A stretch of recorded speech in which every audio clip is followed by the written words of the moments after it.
What's up, man? Glad to have you. This is you becoming a regular. Well, yeah, You're a regular here. yeah. So Yeah. thank you for coming back with us. Um, Last time your sharing was you really got real, and I thought you. How'd you feel about it the last time you were here? Let me say this. I thought you really was kind of heroic, kind of way in which you just kind of Thank got you, man. real. But I don't know how you feel about it. You know what, man? At the end of the day, it felt a sense of release, truth. You know, here I am talking, and not knowing who gonna hear this or what. But man, for me, it was like a cleansing. It was like a cleansing. You know what I mean? It brought a sense of, you asked me how I feel. Because a lot of times people tell you what they think. So let's go by how I felt. I felt peace. I felt shameless. And I felt integrity. Is integrity a feeling? I don't know if it's a feeling. I know it's an action to have integrity, but to feel integrity, I don't know. But I know I felt, yeah, I felt. Man, it's kind of hard, except for the ones I gave. But it was something else that I felt that goes beyond just peace. But I guess I felt serenity. Yeah. Knowing that people are going to hear your story, Mm-hmm. how do you feel about sharing? How does the fact that your sharing is going to help others and be encouraging, empowering, maybe entertaining to others? How do you feel about that? What is your feelings about that? I feel, how do I feel about that? I don't want to use the dull word happy, but I feel hope. I feel that I feel hope. Let me just keep it right there. I feel hope. And saying that is that maybe this may be a anchor for a person who is suffering to might hear this and say, I need to change. I need to work on myself. See, and it's like, especially for African Americans, man, we don't deal with issues, man. We live in the sense of that show like The Matrix, and we're not even aware that it's a blue pill or a red pill. Okay. With you. We just know that this is just this. In the movie, Neo didn't know nothing about if it was anything else beyond living on Earth. Am I making sense with that? I'm with you. But he had to be confronted by Morpheus, Right. Fishburne, Right. Lawrence Fishburne, to even make a choice. Okay. Maybe this can help a person, make a choice. I relate to this brother. I hear what he's saying. I've been doing the same behaviors. You know what I mean? I may have a sex problem. It's not normal for me to be looking at porn all day, masturbating to 8-9 hours a day. You know what I mean? It's not normal for a person that know that cocaine can kill him. You know what I mean? Sit up there and smoke crack for 9 days and not gonna die. See, it might be a brother now with a suit and tie, snorting a line of cocaine, or smoking crack on the cool, picking up girls in the street that smoke crack, and then he had work in his office chilling, but he's miserable inside. And the scary part that maybe the brother can hear this, for myself to know too, sooner or later what's in the dark gonna come to the light. And one of the two will snag your ass to where everybody will know. So Pop, here's a question I have for you. I don't know if that helped. That answers your question. Okay.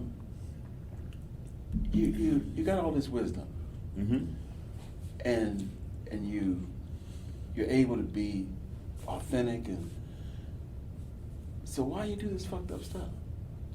I mean, where do you go? Is what I'm asking. No, Not, you're not, it's right. not why. You're right. I mean, You're right. where do you go? That's different than where, where you are now with the knowledge and wisdom you have. Where do you go when you're doing that? Where are you? Fear. You know what I mean? Fear. And I don't care how much wisdom I have. If God is not in the forefront of that wisdom, doesn't mean nothing. So that's what makes it dangerous. A wise man, because he think he can outwise the power of the one who gives him the wisdom, and that's what I experienced. So when I go through fear or doubt or worry, instead of relying on him, I rely on self-sufficiency. I'm gonna give you a perfect example. Please. I've never had my life since when I sobered up at 18, 19 years old.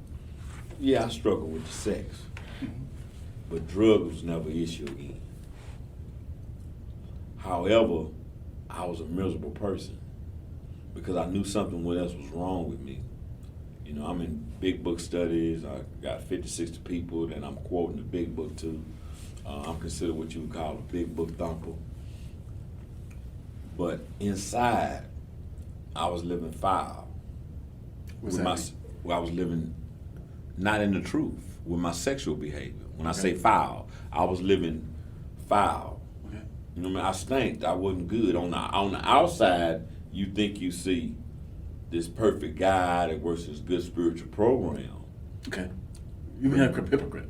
Yeah, I've been a hypocrite. Okay. All right. Yeah. The part of it is in AA, Cocaine Anonymous, Narcotics Anonymous. We don't address sex issues. We don't address really truly changing that part of our life. Take an onion, man. You got an onion, and the onion, you can't even smell the onion. But once you begin to peel the onion, it starts to smell, where it irritates your eyes, you know what I mean? Your nose will run. And one thing about the onion, you would think that it will slow down after you peel it, but it doesn't. The more you peel it, the stronger it becomes. So look at my life as an onion that has to be peeled off. And I got to continue to grow in areas. A lot of times what we do is we get sober from drugs and alcohol, and then we cover up the onion and just say, we sober. Okay. I slapped my wife today, but I ain't drank. Okay. I'm cursing out my kids, but I didn't drink. Right. I got to walk with you. Yeah. Dry drunk. Okay. Yeah. But, I don't know if that's, yeah. Give me where you want me to go. Well, you kind of got there, but I still want to press you a little bit here. Okay. Oh, and maybe you said it, fear, doubt. So I'm trying to understand. I didn't get back to the example. Okay. We'll get back to the example. Okay. Thank you for getting back on track. I've never had any. When I was 19, I only went up.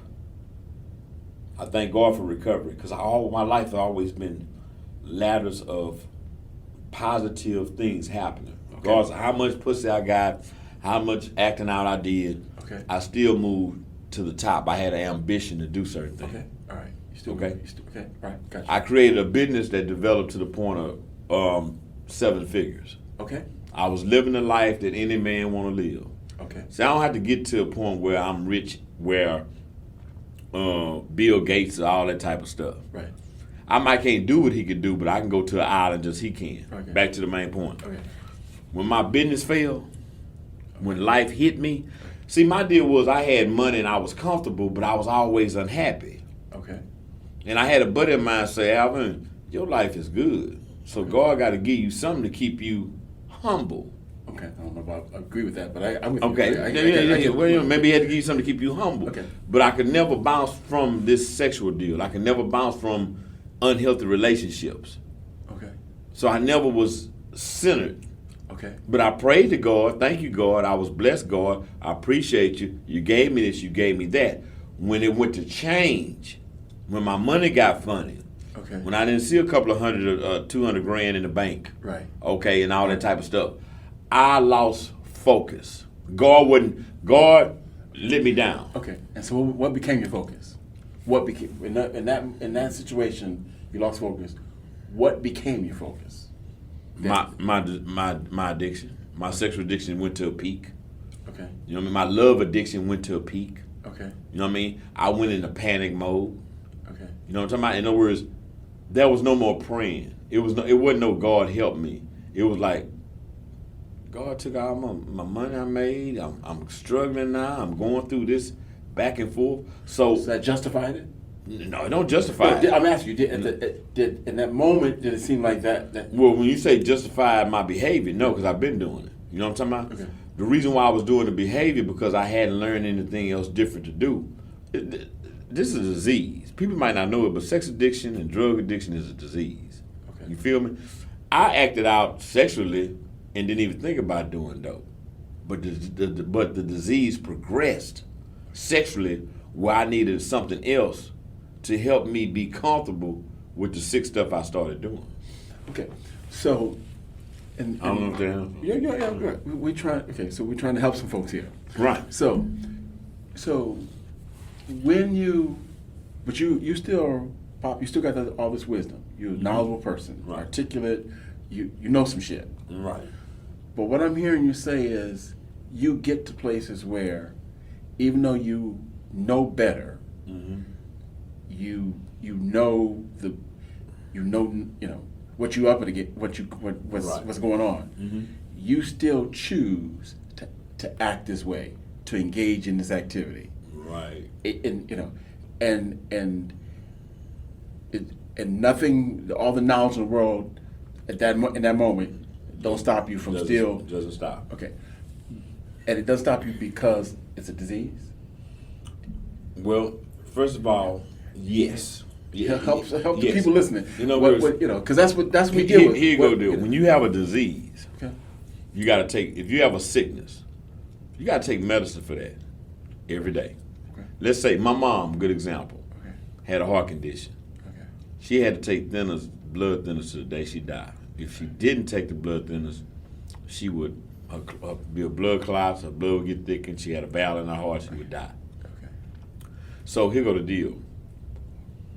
With all the wisdom that I had, there was a part of my wisdom that'll be blocked off with saying, I don't need to take the medicine anymore for recovery. God, I can handle this. See, my relationship, I'm not blessed like anybody else who go to church and they can think they walking in the spirit and doing all that shit. I got to stay connected every day, 24 hours a day, with a higher power greater than myself, which I choose to call God. Right. With Jesus Christ being the representative of that God. So, And when you don't, and when I don't, it's on. look out. All hell gonna break loose. Okay? All hell break In spite of loose. what you know. In spite of what I know. You know what I mean? And then I was sitting up there smoking crack, checking my blood pressure, just make sure it don't go up too high after I took a hit. Who does that shit? You. But it's me. But that's just how wise I think I am. Because I'm gonna fight death, Right. which I have. Right. Man, I shouldn't even be up here talking to you, man. I should have been dead a long, long time ago. So therefore, he has something for me to do. And let's go back to, if I can stop believing the lie, let me explain that to you. The lie is thinking that I can take one hit, that I can look at one porn, that I can have 2 or 3 women, okay, that I can do all this here successfully. That's over. It's not going to happen. You know what I mean? I thought at one time, man, I'm not going to use cocaine again, but I just drink. I've been in recovery since I was 18. I didn't get to live the life of the college life and just to party and have sex and have a good time and just do that. So I think in the back of my mind, I wanted to experience some of that. You know, and I have, and I've done. Let me run something by you. Mm-hmm. So Bob, when you don't take the medicine, Mm-hmm. is it possible that when you don't take the medicine, you become this other cat? Let's I become Pop. No. Yeah. No, no, let's say, Pop, when you don't take your medicine, we just for today, we just gonna say, you become Popeye, okay? Right. So when you don't take your medicine, you become Popeye. And when you're Popeye, what kind of anything's possible? Yeah, when you say Popeye though, Yeah, I'm just you know, that's fucked up too. Popeye. Popeye. Yeah. Okay, come on, give me a Popeye name. eat his spinach and save people life and shit. Okay?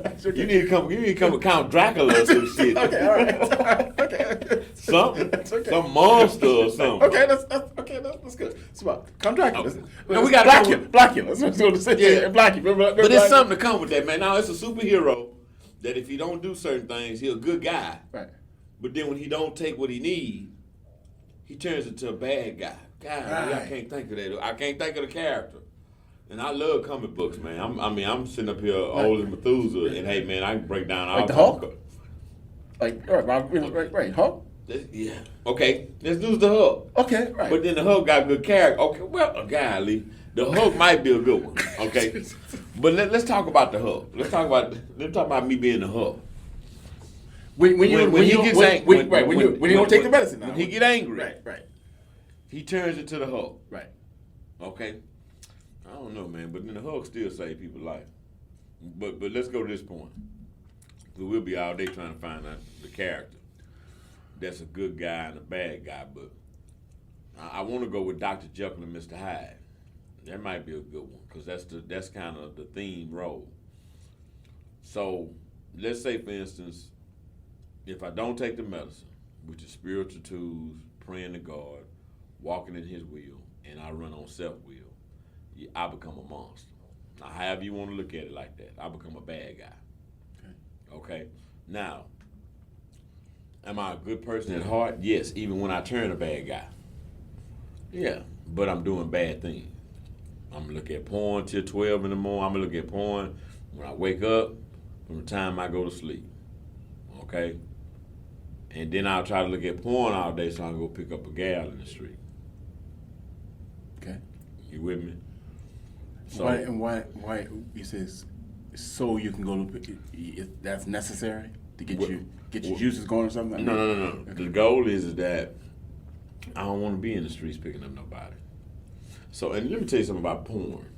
Porn allows you the ability to fantasize and create whatever you want to. Okay. Okay?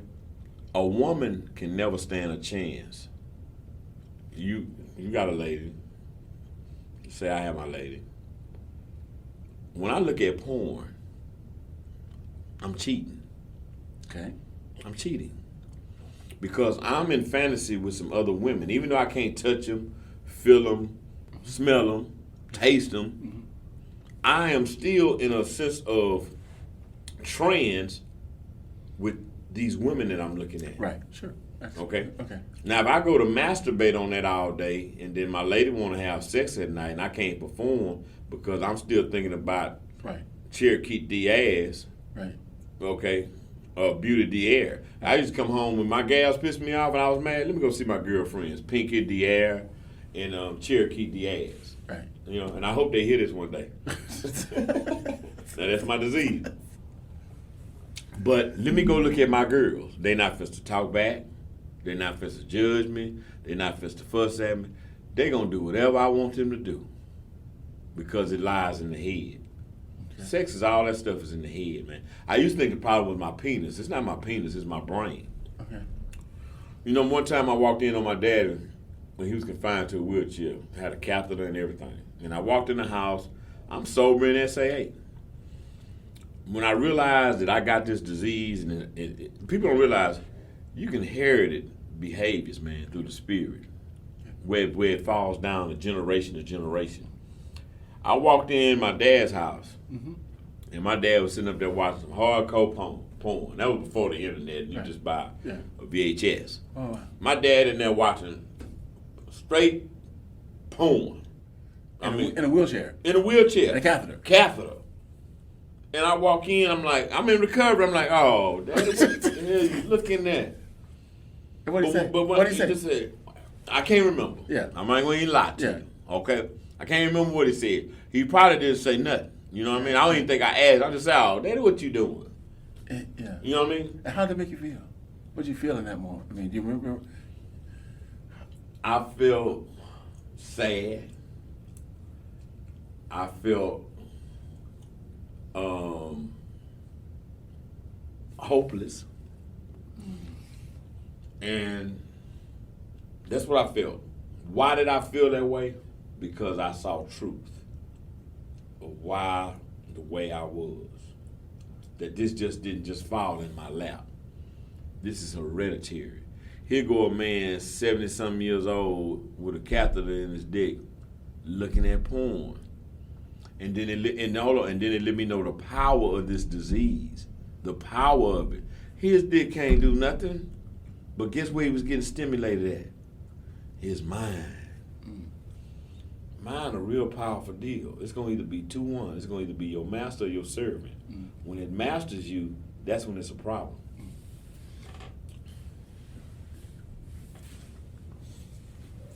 You were saying, in terms of his thinking, that you know, your old man walking in and you're catching. But I want to, where we were before, I wanted you to kind of finish that thought, because you were giving an example. I wanted us to stay with the superhero. And I was saying, you know, you're saying Hulk, and you were saying more like Jekyll and Hyde. Popeye. Popeye, whatever. Okay, but I wanted to stay with, and we'll just stay with Jekyll and Hyde. So in terms of the Hyde character, when you don't take the medicine,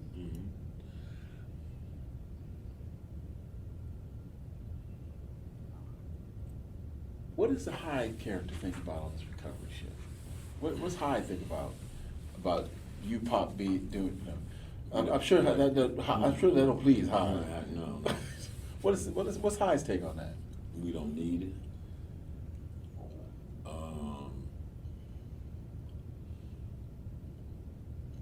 We don't need it. You just being a man. You can control this yourself.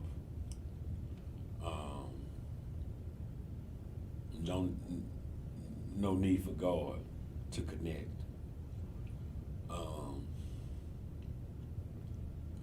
And just unproductive. Just stays in fantasy land.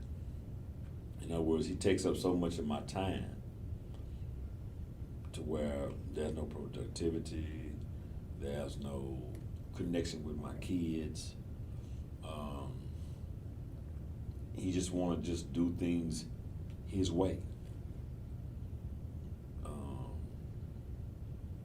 Dangerous, reckless. Dangerous, reckless, unpredictable, and like a time bomb. Will go off at any minute. You know what I mean? I hurt you. I would hurt you. And you'd be wondering why this real nice, gentle guy, how can he all of a sudden just flip into a maniac, you know? So that's what Hyde looks like. You know what I mean? Like I say, we all, let's speak on myself, we all have two people. We all have different personalities. It's like which one is going to come out that day. You and I talked about it. The good wolf, the bad wolf, the book you read one time. What wolf am I going to feed today? Now this morning, I woke up in prayer. I meditated a little bit. I woke up, and then a good example. I got up this morning, I was kind of had some Facebook deals with college. I really don't even do that, you know. I'm going through Facebook, and you know, they say friends suggesting, and I'm saying, "Ooh, she pretty," and I'm doing this, and I say, "Whoa, wait a minute. Monday through Friday, you get up in the morning, you read your Bible and read some scripture first. Or do some AA material. Right. CA material. Right. What makes Saturday any different? Right. There's no break. This is like what I said to myself. Okay. Grab my app to my Bible and start reading in my Bible. So being able to realize that I have no sense of control of my life and the real proper use of my will is to do his will. My will is not for me to do my will. My will is supposed to line up with his will. When I don't do that, I'm gonna have problems. That's what my experiences showed me.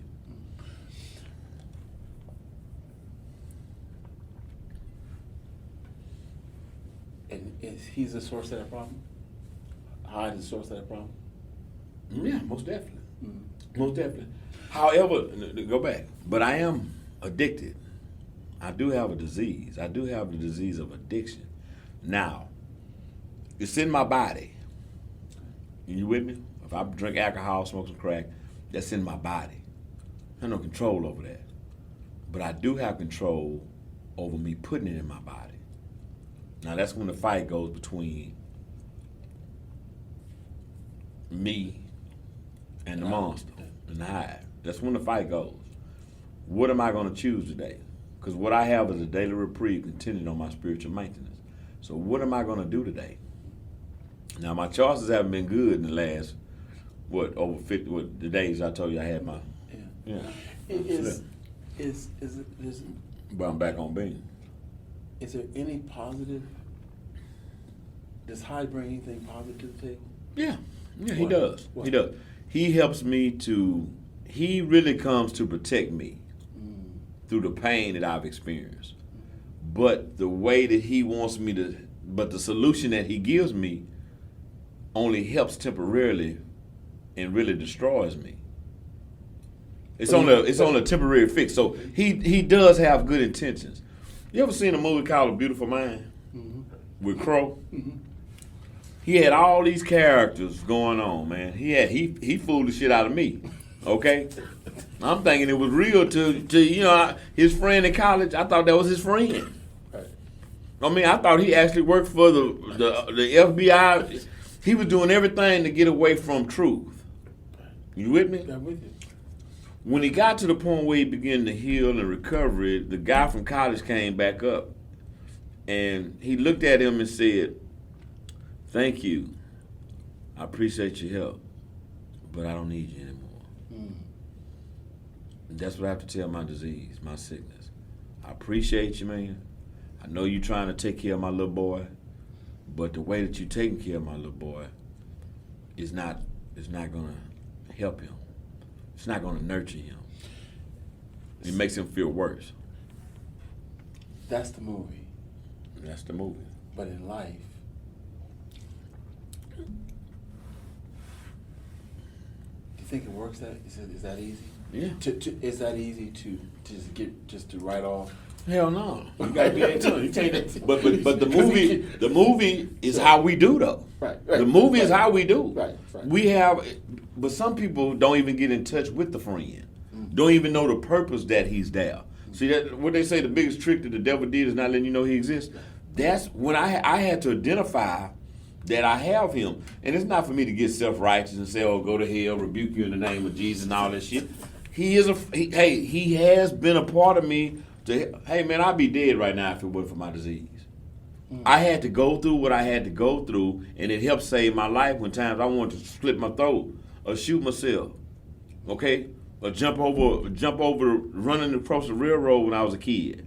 But when I met marijuana, now let's talk about Popeye, okay? Right. It was fine when it did that because it gave me courage. I could dance. I could run faster. Then Jump higher. it was jump high. But then sooner or later, it turned into Bluto, whooping my ass. Wasn't no more Popeye. I switched to Bluto. Stay with me. True story. So at the end of the day, my best friend became my enemy. Okay. My best friend became my enemy who said, "Man, I got this. Let me handle this for you." But then he go the crazy part about it. He'll come in and handle it. Then when after all hell break loose, he jumps out of my ass, and then guess who's standing? Me. See, he don't deal with my problems. He just piles them motherfuckers up. Then I gotta be able to deal with them. And guess what? I don't know how. I don't know how, man. Because I was never taught. No person, many of us on this planet, has not been taught how to feel, how to go through problems. I remember one time I smashed my thumb in the door. My hand blew up as big as this cup. And my dad did taxes. That was one of his hustles. About 20 people in our living room. My mom was sitting at her table doing it. My dad was in his office. I'm screaming at the door. You know, we talking about one of them goddamn 1974 doors, not this old bullshit doors. Okay? And man, I was hollering, screaming. My daddy ran out there and say, "Shut up, before I give you something to holler about." With my thumb in his hand. Looking like it's about to fall off. What did I do? I stuffed.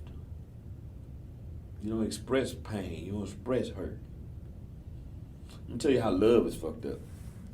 I remember my brother always got the attention.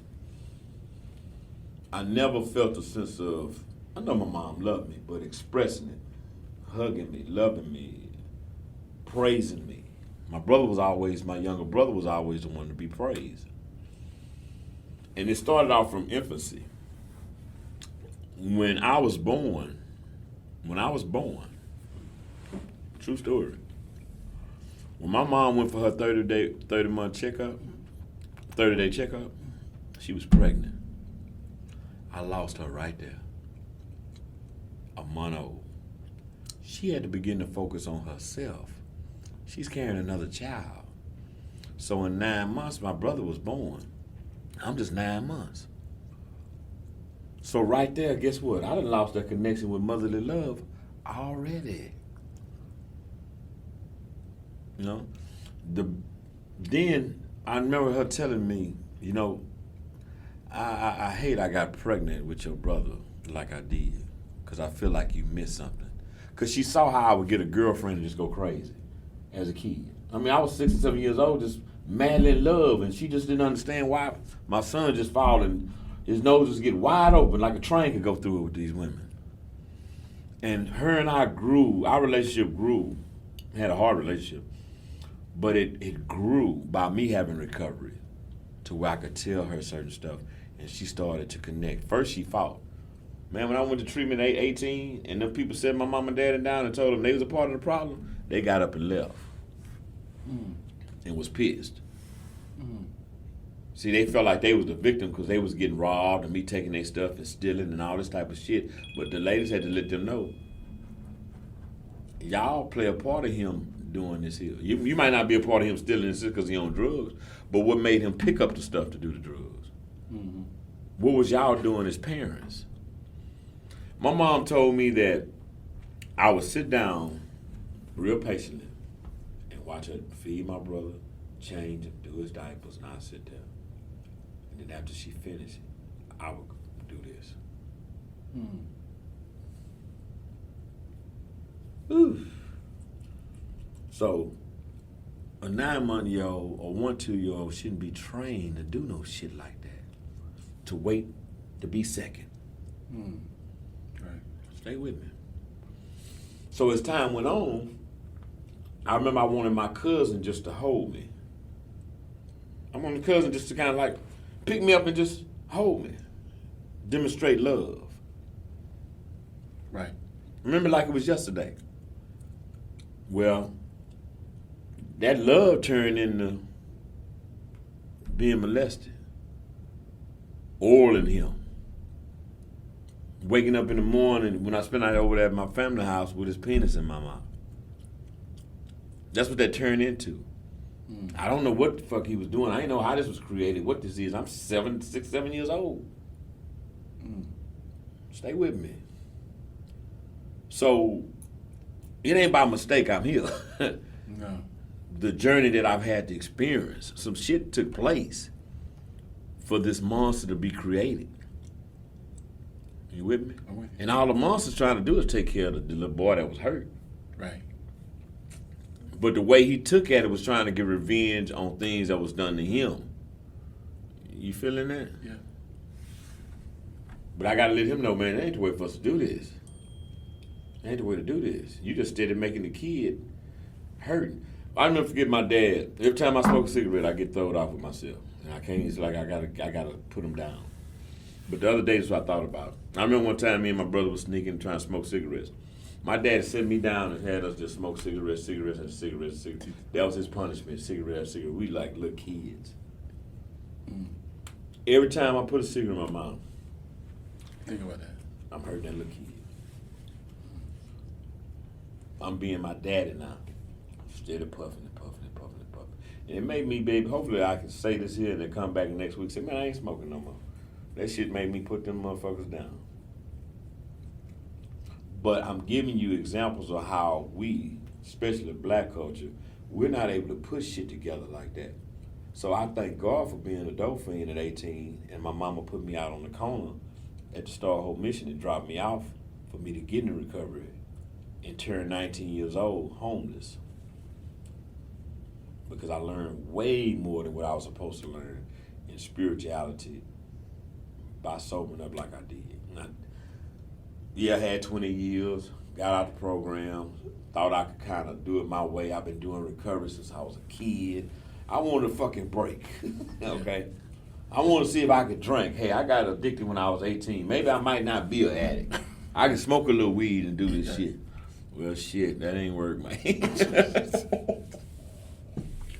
So I wait to do crazy shit at 50. But was sober 18 all the way to fucking 30, 40. You know, I wait a little bit too late. So the game is over in that. So my hope is to sit my ass down, stay sober one day at a time till I die. Not just from drugs and alcohol, but from my sexual behavior. See, that's the main thing. I don't get high and relapse on cocaine and alcohol because I just like alcohol. I don't even like alcohol. Okay? I only like weed. You know, I just smoke the joint and say, what, is this it? But now when I smoke it and look at porn all night, or go pick me up a gal, then it's worth doing. So I realized my whole life, my main addiction before drugs and alcohol was sex. It was sex. And I got sober all those years and thumped a big book, did workshops, speak all over the world, just all this little stuff I've done. But at the same time, we'll probably call a prostitute at the motel room after I done spoke somewhere. You know, it's a part in the big book of Alcoholics Anonymous where we do a 4-step and you talk about resentments, fear, and then sex conduct. I don't know, I guess as addicts, we just, that part of that, we just really just kind of overlook that shit. Because it gives us directions on how we need to change our sex life. You know what I mean? Because the bottom line, I was 18, 19 in AA, having sex with women 30, 40 years old. Come on, man. That wasn't no bad thing. That was a praise to me. You know what I'm talking about? It's like, whoa, I'm going to stay sober. All these women in here. Right. Shit. But at the same time, man, that was hurting me just as much. I didn't know it. Final thoughts, Pop. What you got? Oh, for you? And for You us. say final thought. What For, you got? any final thoughts you have? Oh, the Yeah, final yeah, thoughts? yeah. No, man. I just... Thank you. I'm just, that was... That's just my truth, Yeah. man. It's just, you know, you say what I hope for this man, Yeah. and when I leave here, hey, I might be dead and gone. But maybe if one person, one day in life, I pray that this may reach where it need to go farther and that it may take it where you needed to go, because I'm just here doing something on things hoped for, evidence or nothing seen. And this ain't for me. I look at this being for somebody that's going to help. You know what I mean? If it ain't about it. You know, I want gas money for this shit, because goddamn, man, you got me driving way out here, but at the end of the day, I wouldn't have to get a penny for this. If it helps somebody, I know where my blessing gonna come from. I'm not really monetary. I'm not into monetary shit. For me, man, I know how to make money. I know how to be rich. I know how to get that. I want to be able to get it and be whole. It's a difference. You know what I'm saying? But right now, my daughter's in school and college. My son is borderline, not borderline, bipolar. You know what I mean? So if this blessing here I would do stuff monetarily, but not look for a monetarily blessing. I look for, my daughter almost ran out in that street and they caught me and stuff. My son right now is just running crazy, but he okay. God protecting him. Bless me that way. Damn the money. Just bless me in a way where all the shit I did, I don't be HIV. You know what I'm saying? Right. You know, stuff to that nature. So now I just hope, man, that, you know, I hope that this may reach somebody one day. I've always been told I needed to do something in this area. I've been told that all my life since I hit recovery at 19, you know, you need to write a book and you need to do this here. You know what I mean? Because like say from the age of 18, you know, come on. Yeah. How many guys, not many black men on this planet sobered up as a kid like I did and had and been the journey of to be able to share and help people older than me. You know, it was funny. I had difficulty sponsoring people because I'm 19 years old and I had guys who liked how I knew the big book and all my stuff, but they was like 30 and 40. It's hard for a 19. I can take you through the steps in recovery, but I didn't have any experience. So all that I've been through to be 50 now who can I help? Ain't nobody I can't. There's no one on any level that I can't help. So my trial and tribulations and my self-imposed pain is not for me. God, he it's his time. So I accept the fact that whatever I go through is through him, because he don't let nothing happen by mistake. Now the deal is, am I gonna let it happen and still have faith in him so I can see what the real purpose of it was, you know? And you know, I ain't no holy roller, man, but I read the Bible.